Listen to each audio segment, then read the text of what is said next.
ग्रामीण मीडिया में आपका स्वागत है। महामंडलेश्वर योगी नवलगिरी जी महाराज ग्राम जौरखेड़ा के 900 वर्ष प्राचीन मठ में पधारे। ग्रामीणों ने स्वागत किया और ग्राम के वरिष्ठ नागरिक पवन सिंह राठौर जी ने ग्राम के और बाकी संबंध में जानकारी दी। देखिए ग्रामीण मीडिया की एक खास रिपोर्ट। अति प्रसन्न है कि हमारे गांव में कम से कम संत मिलन को जाइए चलो हम चार दिया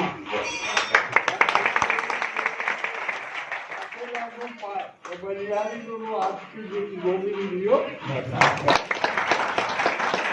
ऐसा है महाराज जी, जो ताजो सर जहां के माली थे और गए हैं जहां से तो दोनों हाथ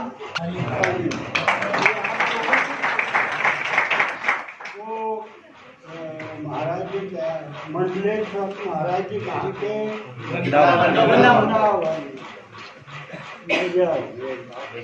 और आप बड़ी समाज का जो संचालक है वो फतेहपुर सुल्तानपुर फतेहपुर के हमारा धर्म प्रकाश उनका नाम है। इस मठ का ट्रस्ट है जिसमें 5 साल अभी वो अच्छा तो पूरा गाँव ही कर रहे थे तो 5 लोग थोड़ा बहुत काम चलाने के लिए है। और सबसे बड़ी बात इसकी यही है कि जिसने भी श्रद्धापूर्वक इसको माना है बहुत कुछ मनोकामना यहाँ से पूरी हुई है। ये गाँव वालों के लिए हमारे लिए सौभाग्य की बात है क्योंकि संतों का दर्शन जो है वो दुर्लभ है। कितनी आप लोगों को कठिन तपस्या करना पड़ता जब ये वेश धारण किया और आज चले गए तो ऊपर वाला जो है वो बाहर जाने वाले को जाते मिलेगा। हमारे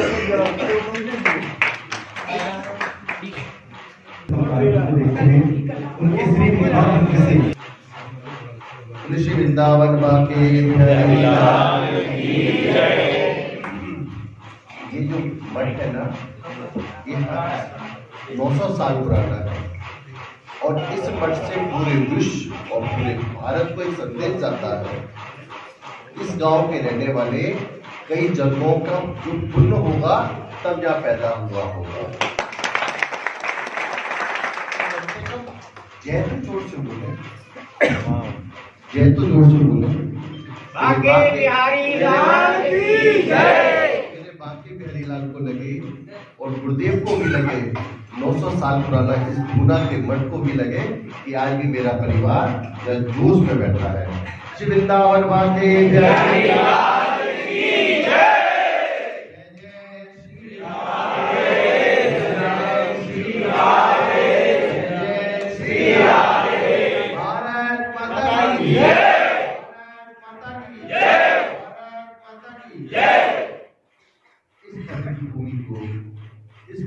इस पूना को नमन करता हूँ।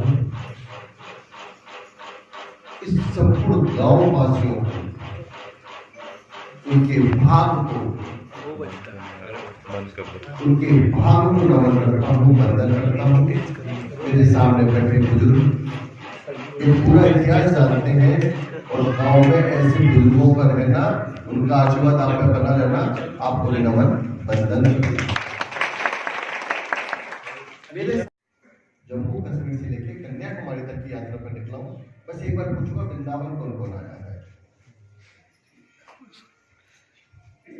तो सबसे पहले आप पूरे गांव वालों को निमंत्रण देता हूँ कि ब्रिज में आप सबका स्वागत है। विश्व की सबसे अच्छी नगरी है, प्रेम की नगरी है, कृष्ण की नगरी है। आप सब लोग वहां बता रहे हैं, आपका बहुत स्वागत है। अयोध्या कौन कौन गया है?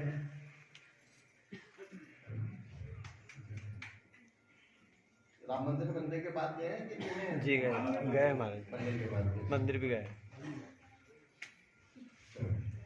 आप लोग राम और कृष्ण की भूमि पर आए, इसके लिए मैं उत्तर प्रदेश से आपको निमंत्रण देता हूँ। आपका स्वागत है। बात है कहूँगा मेरे प्यारों, मैं किस उद्देश्य से निकला हूँ, है ना? मैं उद्देश्य से निकला हूँ कि गांव-गांव में जाकर हमारे सभी गांव वालों को जोड़ना, युवाओं को जोड़ना, जातिवादी में नहीं बंटना है, सबको एक साथ रह के गांव का और राज्य का उत्थान करना है। मैं इस मकसद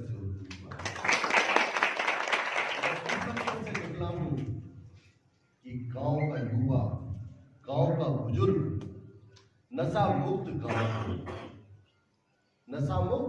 गांव हो, गांव का युवा कम से कम हनुमान चालीसा जरूर पढ़े, गांव का युवा हनुमान चालीसा पढ़े। गांव में माता है, ऐसे मठ मंदिर बने हैं, वहां पर जब होता है कोई उत्सव होता है महाराज जी, आते होंगे, है ना? कथा होती है, भागवत होती है, होती है ना? गांव में ऐसे उत्सव होते रहने चाहिए। मेरे प्यारों, हर व्यक्ति को मठ मंदिर और मंदिर में जरूर जाना चाहिए। हम लोग एक नियम बनाए, मंगलवार, शनिवार, सोमवार जो भी हो, है ना, हम गुरुदेव के दर्शन करने आए, मठ के दर्शन करने आए, हनुमान जी के दर्शन करने आए, सोमवार को शिव पे जल चढ़ाने आए, ऐसे अपने जीवन में नियम बांधते हैं। और जिसके जीवन में ये नियम होता है वो ईश्वर को सबसे प्रिय होता है। माताओं, मेरे बंधुओं, मैं एक बात और कह रहा हूँ, क्योंकि बहुत लंबे समय से मुझे बहुत आगे तक जाना है। मैं सीधा वृंदावन से आया हूँ, तो आपसे भिक्षा मांगना मेरा अधिकार है या नहीं है ना? हमें भिक्षा क्या दूंगा, धन दौलत नहीं दूंगा। कि तो अभी महाराज जी ने कहना बहुत सारे आए और बहुत सारे खाली चले गए। महाराज जी मेरे को जरा कब सुना बहुत सारे आए और चले गए। विगत मैंने 25 सालों से अन्न नहीं पाया है, और अन्न इसलिए नहीं पाया है कि आज भी हमारे देश की माता और पिता भूखे सो जाते हैं और वृद्धाश्रम पहुंच जाते हैं, इसलिए नवलगिरी जी ग्रहण नहीं करता, अन्न ग्रहण नहीं करता।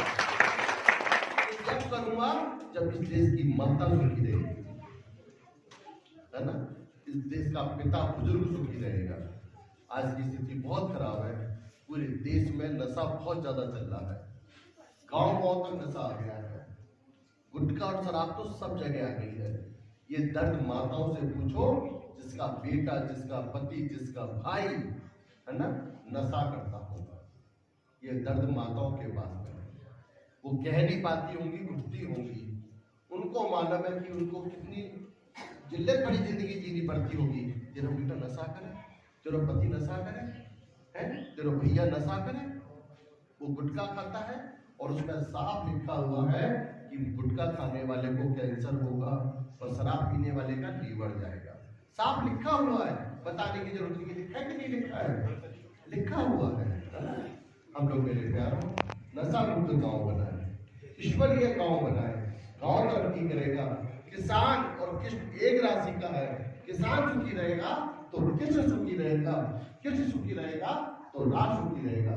इसलिए आपसे ये प्रार्थना करता हूँ कि पूरा गांव कोई नशा नहीं करेगा, जातिवादी में नहीं बटेगा।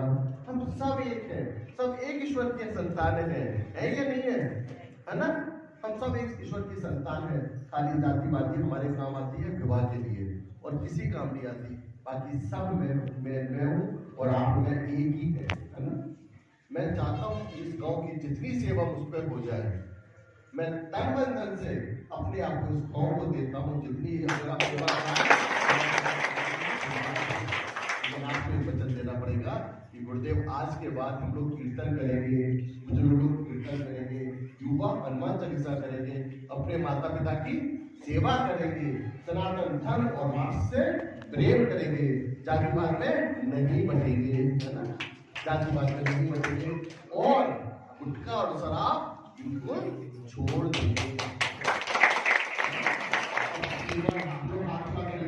और हाथ खड़ा करके इस मठ में बैठे हुए हैं, मठ में बैठे सारे लोग हाथ खड़ा करके ये वचन देंगे कि गुरुदेव शराब नहीं पिएंगे, गुटखा नहीं खाएंगे, माता पिता की सेवा जरूर करेंगे, है ना? मठ में तो ये तो ले सकता हूँ भाई, क्यों है ना, अपने घर में कीर्तन करेंगे, घाट की सेवा करेंगे, जातिवाद में नहीं बटेंगे। 3 बार हाथ खड़ा कर ले और 3 बार ना जाए तो बोलेंगे पहले हाथ खड़ा कर लो, युवाओं सब लोग कर लो, अगर बगल वाला कोई नहीं हाथ खड़ा कर लो। सुना आपको बता दूं, अगर किसी पर तकलीफ है तो शांत रहिए, अगर शांत रहिए, किसी को तकलीफ है, अगर वो एक दिन नहीं करा, एक दिन में छोड़ देगी। एक और बता दूं, एक दिन में नहीं छोड़ पाएगा, है ना, झूठी कसम खाएगा, खुद भोगेगा, परिवार को भोग पाएगा। धीरे धीरे छोड़ देंगे, धीरे धीरे छोड़ देंगे, हम वचन देते हैं।